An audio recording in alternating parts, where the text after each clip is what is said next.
Let me just tell you what happened. This week's topic is femininity. I just recorded this whole video. It took me 11 minutes to record, and my headphones are plugged into the computer. You know what? I sat down at the computer and I said, I need to remember to unplug my headphones. But then I started doing other stuff. I emailed someone something, I was reading over my final paper for my class, and the headphones never got unplugged. They didn't get unplugged.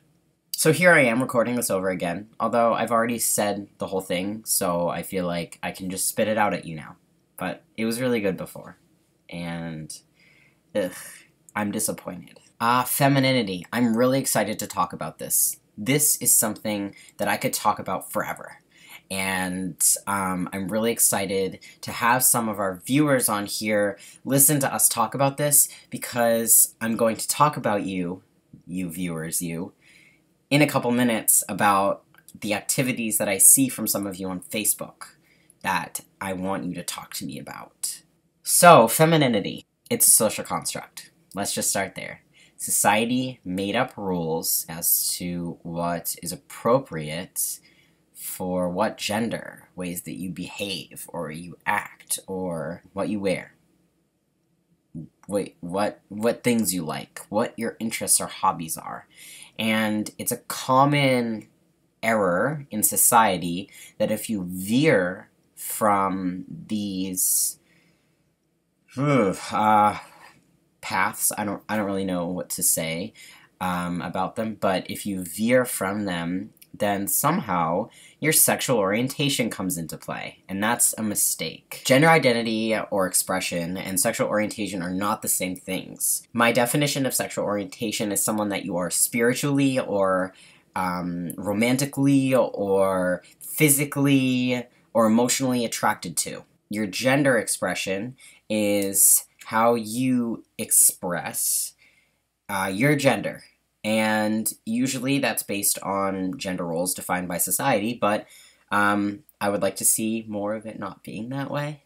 So those are through the ways that you act or dress or behave and interact. So say a woman who identifies as straight, so she's interested in male-identified individuals. Say she cuts off her hair and plays rugby. Sure. And on the side, she plays in a band, a rock band. She's so alternative, she doesn't even know what to do with herself. And for a job, she is a construction manager. People would say that she's not straight.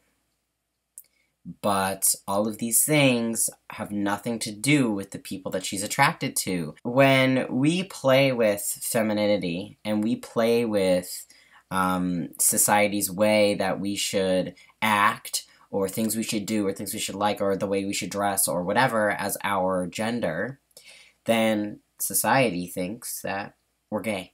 I get this a lot. I used to get this a lot more, I think. But a lot of people think that I'm gay. A lot of people think that because of the way I dress and the way that I speak and my inflections and my voice, and the movies I like. I once said I liked Mean Girls and someone was like, "Are you sure you're not gay?" What? What does that mean? I just want to put that out there, that the way that I express my gender has nothing to do with the people that I'm romantically or emotionally or spiritually attracted to. Moving on, I like to divide my transition into two major points, kind of. The first point is college, and the second point is what I call the real world. College, for me, I came out as trans, and I went to a women's college, and it was awesome, and it was a great environment for me to come out in, and I was very thankful to be in that environment because I knew that I would be comparing myself to other cis guys and measuring our masculinity and feeling really down about how feminine I was compared to other cis guys. So there were not a lot of cis guys for me to compare myself to, which I think helped me form an individual identity that was not based on society's idea of masculinity. Now, when I was spit out into the real world, that's a different story, because I had people coming up to me saying, you know, why do you dress like that? Or why do you act like that? Or why do you like these things? And they made me embarrassed to be who I was, because it wasn't living up to their idea of masculinity. And if I'm a guy and I'm straight, then how could I like all these things? And how can I behave this way? There's got to be something off. And I actually had someone tell me, a coworker one time, that, you know, there was something about me that didn't line up, and that they were going to get to the bottom of it. And it was because I wasn't masculine enough in her definition to be a straight guy, but I wasn't gay. So something was confusing to her. So separating the ideas of sexual orientation and gender expression is something that we really need to be working on as a community to educate people that they're not the same. So I'm not going to lie, during my real world time, it was really difficult for me, being so early on in my transition, kind of maintaining the identity that I had formed in college that didn't involve society's ideas of what masculinity was. And I found myself constantly asking other people and myself, is this too feminine? Is this manly enough? Oh, I shouldn't tell them that I like to watch the Kardashians because it's gonna emasculate me. And I now am in a place where I can express pretty much anything. You know, obviously there are things that I'm embarrassed to admit, but it's not because it goes against what people think is masculine or feminine. It's just because they're embarrassing. Watching the Kardashians is not one of them, because I'm not embarrassed that I watch the Kardashians. They are great. They are so great. So I'm not gonna lie, that was difficult for me. And what that brings me to next is the Facebook groups that I see that I'm a part of. I am a part of many of the Facebook groups that include either people who are new to transition or young guys who are just coming in to the trans community. So I see a lot of posts of, do I pass? I see a lot of posts of, does this make me look too feminine? And I see a lot of advice being given of, don't wear pink because, you know, people might think you're a girl. And don't wear flowers. Or don't admit that something because it's too feminine. This is disappointing. Femininity is a social construct. And it's something that society created to further establish their idea of gender roles. So it doesn't exist. It's made up. And by doing these things and saying these things to other people and following this advice, we are perpetuating it. And we are succumbing to what society has in mind for us as a specific gender. And I think that what we should be doing as a community is challenging these things and educating other people and saying, just because I'm wearing pink doesn't mean I'm not a guy. Or just because I like to paint my nails doesn't mean that I'm any less of a man. Because these character traits that are assigned to specific genders are made up. They're made up.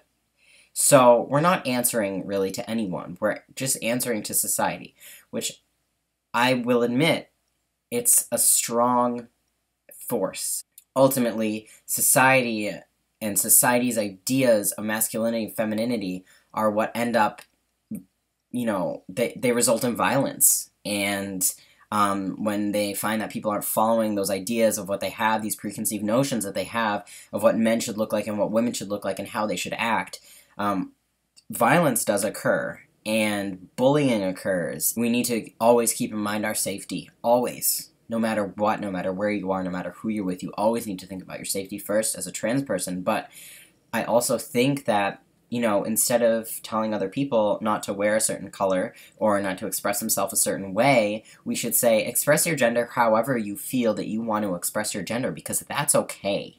Because, you know, telling them otherwise is just perpetuating you know, society's ideas of masculinity and femininity. So I've been recording for longer than I did the first time, so I'm gonna stop here. But I could talk about this forever. I could talk about this for so long. But two things I want to recommend to you. One, Misrepresentation. It's a documentary on Netflix that you all should absolutely watch. It has a lot to do with this kind of stuff.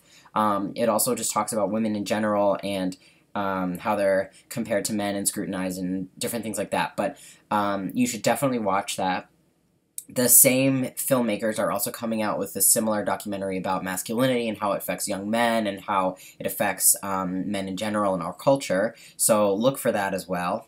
And another thing is, if you are interested in the idea of abolishing genders and gender roles, Kate Bornstein wrote many books, but she did write a book called Gender Outlaw, so I would recommend that to you as well. So yeah, if any of you want to talk about this, or you need advice about this, or you're feeling like you can't express your gender the way that you want to because of society's idea of what masculinity and femininity are, reach out to me. I know a lot of you are friends with me on Facebook, which is great.